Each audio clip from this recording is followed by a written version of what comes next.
एक गांव में रहने वाले एक आदमी का नाम राजेश था।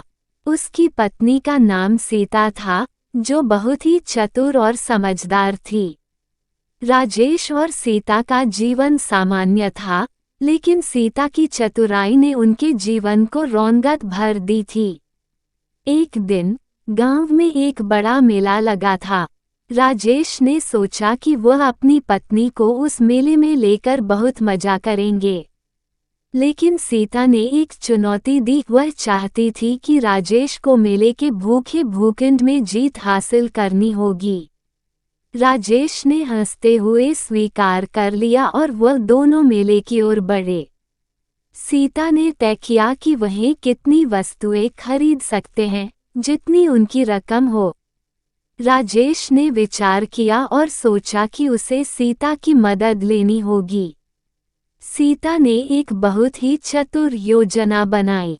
वो एक स्थान पर खड़ी हो गई और बड़े धूमधाम से चिल्लाई, इस बड़े जादूगर से मिलो, जो खुद को सब कुछ बना सकता है। लोगों ने देखा और उन्हें देखने के लिए उत्सुक हो गए। राजेश ने सीता से पूछा, तुम ऐसा क्यों कह रही हो? सीता हंसते हुए बोली, तुम चिंता ना करो, तुम्हारे पास मैं हूँ। फिर सीता ने बड़े अद्भुत तरीके से अपनी चतुराई दिखाई। उसने एक छोटी सी मिठाई की दुकान की ओर इशारा किया और कहा, आप वहां जाएं और इस जादूगर से कहिए कि आपको इतनी मिठाई चाहिए जितना ये सीधे से बाएं होकर गिनता है।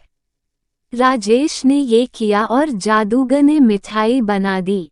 फिर सीता ने एक और दुकान की ओर इशारा किया और कहा, अब आप वहां जाएं और कहिए कि आपको इतना सा सामान चाहिए जितना यह बड़े से बाएं होकर गिनता है, लेकिन हर 3 वस्तुओं को छोड़कर। राजेश ने ये किया और जादूगर ने सारी वस्तुएं बना दी, लेकिन तीनों से छोड़कर।